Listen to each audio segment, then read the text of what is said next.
talk about determining the difference between tone, mood, and voice. The applicable TEKS or Texas standards are 8F in high school and 9F in middle school. The applicable Common Core standard is RL4.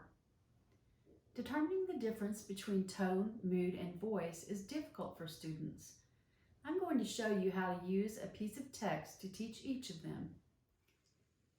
If you'd like a copy of the text examples in this video to follow along with my analysis, pause the video and download it from my website, authorspurposeexpert.com.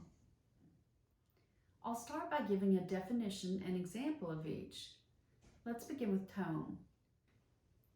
Tone is a literary device that reflects the writer's attitude toward the subject matter or audience of a literary work. In order to fully understand an author's tone, it's important to know his background information. Mark Twain, also known as Samuel Clemens, is a good example to use for tone. Twain was a major American writer who was most famous for his humor. He was born in 1835 and died in 1910. So among other things, he lived through the Civil War. Twain expressed his humor through sarcasm and making fun of people he believed to be hypocrites. One of Twain's stories, called Luck, is about an idolized military man who started as an ignorant, lowly civilian and rose through the ranks through a series of lucky accidents. The narrator begins the story by describing the general. It was a banquet in London in honor of one of the 2 or 3 conspicuously illustrious English military names of this generation.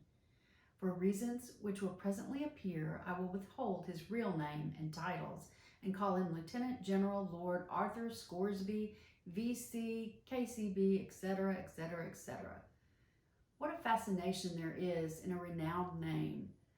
There sat the man in actual flesh whom I had heard of so many thousands of times since that day, 30 years before, when his name shot suddenly to the zenith from a Crimean battlefield to remain forever celebrated. It was food and drink to me to look and look and look at that demigod, scanning, searching, noting the quietness, the reserve, the noble gravity of his countenance, the simple honesty that expressed itself all over him, the sweet unconsciousness of his greatness, unconsciousness of the hundreds of admiring eyes fastened upon him, unconsciousness of the deep, loving, sincere worship welling out of the breasts of those people and flowing toward him. On the surface, the feeling we get as readers is admiration for a special man. Knowing Twain, however, and his famous use of humor, we know that he's really being sarcastic. If you listen to the following quote, "It was food and drink to me to look and look and look at that demigod, scanning and searching, noting the quietness, the reserve, the noble gravity of his countenance, the simple honesty that expressed itself all over him, the sweet unconsciousness of his greatness." You can hear the inflated and exaggerated sense of admiration the narrator is expressing, and know that behind all of those words, Twain is making fun of the way we idolize people who don't always deserve it. So if I ask students to identify the tone, the answer would be mocking, sarcasm, or cynicism. Another example from Twain comes from The Story of the Good Little Boy. The story is about a boy who tries to be perfect his whole life, but unexplainedly has only bad things happen to him. Once there was a good little boy by the name of Jacob Blivens. He always obeyed his parents, no matter how absurd and unreasonable their demands were. None of the other boys could ever make that boy out. He acted so strangely. He wouldn't lie, no matter how convenient it was. He just said it was wrong to lie, and that was sufficient for him. And he was so honest that he was simply ridiculous. Thus perished the good little boy who did the best he could but didn't come out according to the books. Every boy who ever did as he prospered except him. His case is truly remarkable. It will probably never be accounted for. On the surface is a sad tale of a boy who always did what he was supposed to, but was never rewarded for it. But if you read the words, Every boy who ever did as he did prospered, except him. You hear the absurd exaggeration. You can also detect the sarcasm with the words. His case is truly remarkable. Knowing Twain and identifying these words, readers can conclude that Twain's tone is again sarcasm. He's making fun of hypocritical people who only do good things to gain fame and notoriety. So in order to identify tone, you need to know something about the author, have as much background information as possible, and look for the message underneath rather than the feelings on the surface. Now let's talk about mood. Mood is the literary element that evokes certain feelings or vibes in readers through words and descriptions. An author controls mood by the diction and syntax he uses. To help understand mood, I'm going to use the book Rebecca by Daphne du-Maurier. The opening lines of this book are considered among the best in literature. The book begins. Last night I dreamed I went to Manderley again. It seemed to me that I was passing through the iron gates that led to the driveway. The drive was just a narrow track now, its stony surface covered with grass and weeds. Sometimes when I thought I had lost it, it would appear again, beneath a fallen tree or beyond a muddy pool formed by the winter rains. The trees had thrown out new low branches which stretched across my way. I came to the house suddenly and stood there with my heart beating fast and tears filling my eyes. Now let's look at the diction that the author used. We see the words iron, narrow, stony, weeds, fallen, muddy, winter, low, fast, and tears. Based on the negative connotation of these words along with the others, we get a feeling of mystery and fear. The author established this mood to draw the reader in and make the book more appealing to read. Another example, which exemplifies mood, is from Edgar Allan Poe's The Telltale Heart. The narrator's following words give readers a clear feeling. When I had waited a long time, very patiently, without hearing him lie down, I resolved to open a very, very little crevice in the lantern.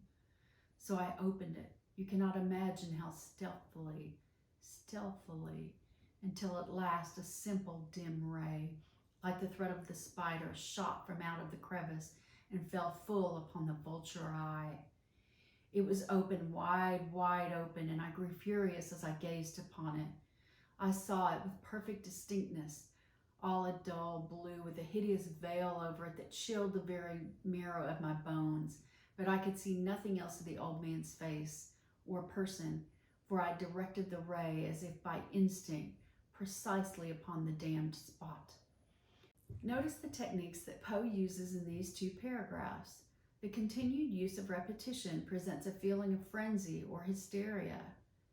The simile, comparing the light to a spider's thread, and the metaphor, comparing the eye to a vulture, create a picture of evil.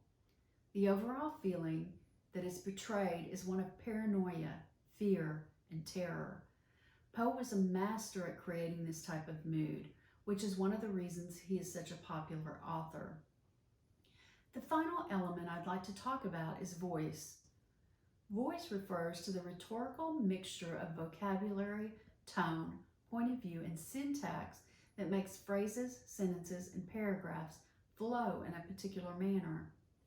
Novels can present multiple voices, that of the narrator and those of individual characters. A voice in literature is the form or a format through which narrators tell their stories. Essentially, voice is the personality of a piece of writing. To understand voice, we can simply look back at the previous example I used from The Telltale Heart by Edgar Allan Poe. When I had waited a long time, very patiently, without hearing him lie down, I resolved to open a very, very little crevice in the lantern. So I opened it. You cannot imagine how stealthily, until at length a simple dim ray, like the thread of the spider, shot from out of the crevice and fell full upon the vulture eye. It was open, wide, wide open, and I grew furious as I gazed upon it. I saw it with perfect distinctness, all a dull blue with a hideous veil over it that chilled the very marrow of my bones. But I could see nothing else of the old man's face or person, for I directed the ray as if by instinct precisely upon the damned spot. This is a great example of a first-person, unreliable narrator who is both paranoid and obsessed. As the story proceeds, readers notice the voice is unusual, characterized by starts and stops. The character directly talks to the readers, showing a highly exaggerated and twisted style. It is obvious that the effectiveness of this story relies on voice, which reveals the diseased state of mind of the narrator and makes it a fascinating read. One of the best examples of voice is the coming-of-age novel To Kill a Mockingbird by Harper Lee. The following passage describes a humorous incident with a teacher. Miss Caroline began the day by reading us a story about cats. The cats had long conversations with one another. They wore cunning little clothes and lived in a warm house beneath a kitchen stove. By the time Mrs. Cat called the drugstore for an order of chocolate malted mice, the class was wriggling like a bucket full of caterwaul worms. Miss Caroline seemed unaware of the ragged, denim-shirted and flour-sack-skirted first grade, most of whom had chopped cotton and fed hogs from the times they were able to walk, or immune to imaginative literature. Miss Caroline came to the end of the story and said, "Oh my, wasn't that nice?" Then she went to the blackboard and printed the alphabet in enormous square capitals, turned to the class and asked, "Does anybody know what these are?" Everybody did. Most of the first grade had failed it last year. I suppose she chose me because she knew my name. As I read the alphabet, a faint line appeared between her eyebrows, and after making me read most of My Fair Reader and the stock market quotations from the Mobile Register aloud, she discovered that I was literate and looked at me with more than faint distaste. Miss Caroline told me to tell my father not to teach me any more. It would interfere with my reading. "Teach me?" I said in surprise. "He hasn't taught me anything, Miss Caroline. Addixes ain't got time to teach me anything," I added, when Miss Caroline smiled and shook her head. "Why, he's so tired at night he just sits in the living room and reads." This passage provides a great deal of information through the 6-year-old narrator, Scout. Scout's unique perspective informs the reader that the naive teacher doesn't at all understand the environment in which these children come from.